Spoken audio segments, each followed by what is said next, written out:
Hey movie lovers, Iris is here, welcome back to my channel, and today I would like to talk about the one, the only Paul Thomas Anderson. He's one of the most respected filmmakers alive, but in nearly 30 years of filmmaking and 11 Oscar nominations, he has never won.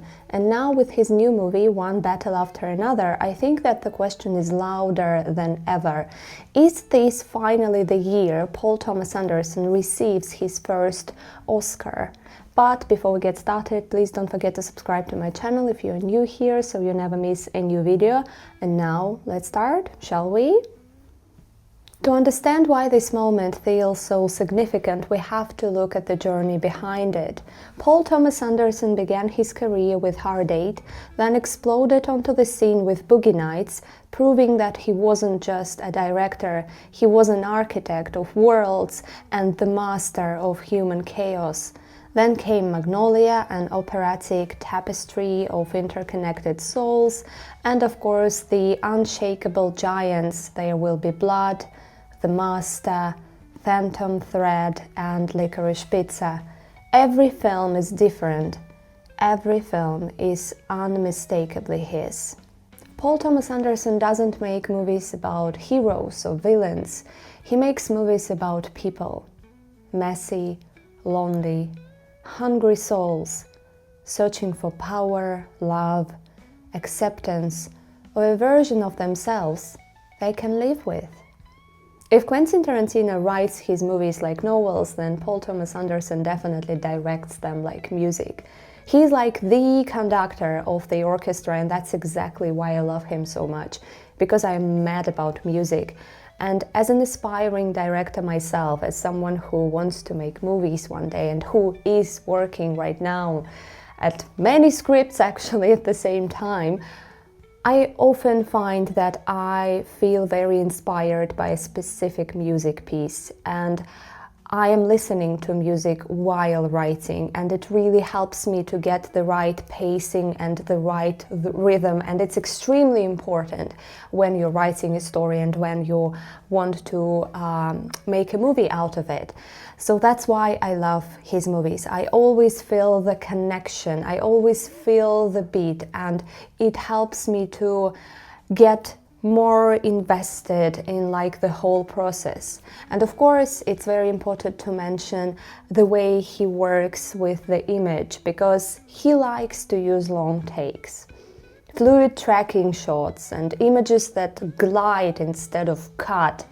I like that the camera moves kind of like a character, and it observes and reveals and seduces. And in Paul Thomas Anderson worlds, the lens is basically alive, and that's another very strong point why I think that he is one of the greatest directors alive today.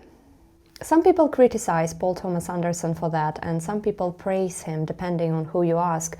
But I am a very big fan of Paul Thomas Anderson because he doesn't create characters with a traditional purpose or traditional arc that they need to complete at the end of their journey.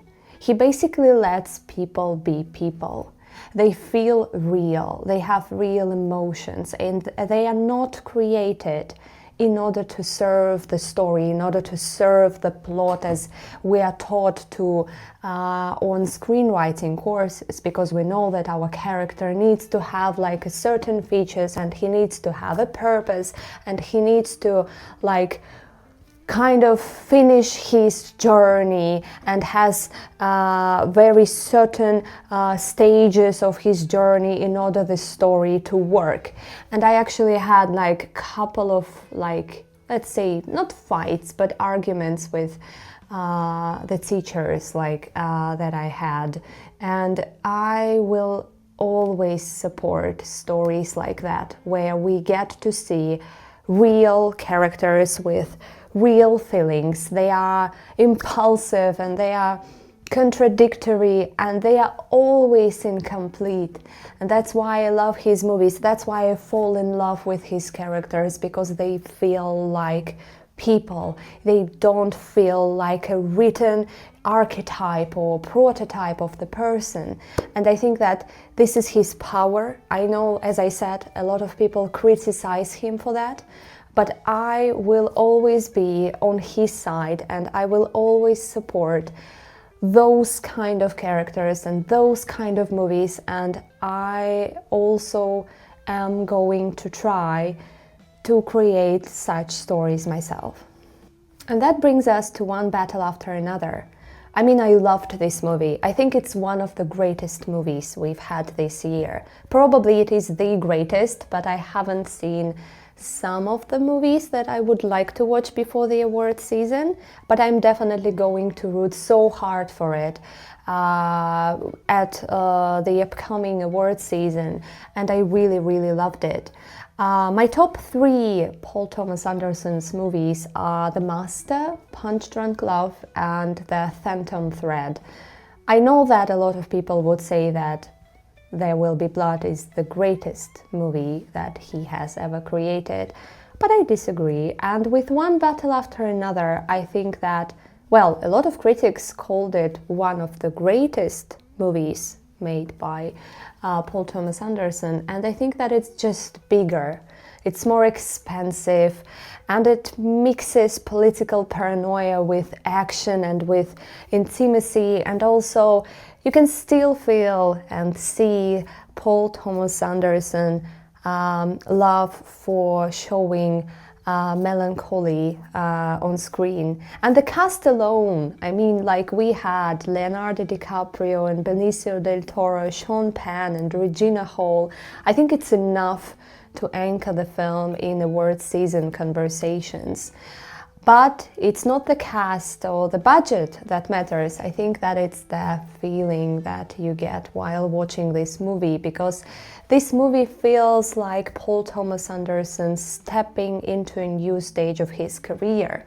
It's the one where he blends his emotional depth with this amazing and very, very, very inspiring blockbuster energy. So I think that if you haven't watched this movie, I really recommend you doing so, because I am sure that this movie is going to receive quite a few awards this award season. So, is this the year? Is this the year Paul Thomas Anderson finally receives his Oscar for the first time? I think that the answer might be yes. Because he had 11 nominations, and if I'm not wrong, I think it's like the biggest amount of nominations with 0 actual awards. But right now, like, the award buzz is real, and critics called One Battle After Another one of his most accessible films and one of his greatest films. And the Academy really loves this narrative when The Master finally receives the recognition that he's owed. And Paul Thomas Anderson has always been an outsider to Oscar logic, because he makes films that challenge rather than comfort, and though his films, they don't resolve neatly, and also his films never asked for approval. And maybe that's why Paul Thomas Anderson's legacy is actually bigger than all the awards in the world. Paul Thomas Anderson makes movies about real people. He makes movies about power and addiction, about the ghosts of regret and the weight of desire. He makes movies about the way people collide and break, then repair and repeat, repeat, repeat. And even if he never wins the Oscar, even if One Battle After Another isn't the one, he has already secured his place in the movie history, and he's definitely one of the greats. Paul Thomas Anderson has spent his entire career fighting one battle after another, and every single one has been worth it. That's it for today, guys. Thank you so much for watching. I hope you have enjoyed it, and let me know in the comments what is your favorite Paul Thomas Anderson's movie, and just in general, why do you like his movies? What do you find so special about them, and I'm going to create a few more videos this month. I have kind of like a goal, and I'm very happy, and I would like to say a huge thank you to all of you who watched and who liked my previous video about retro movies. I actually, when I was recording it, when I was writing it, I was thinking just like, hey, yes, I like this idea, I like this topic, I watch a lot of retro movies, but it probably won't get like any views. And I was so surprised that I received wonderful comments, and I received a lot of love with that video. So I'm thinking about creating the sequel of that video.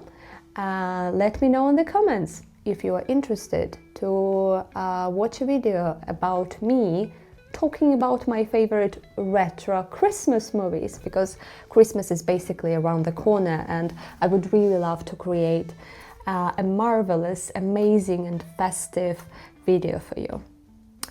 Have a nice day. See you next time.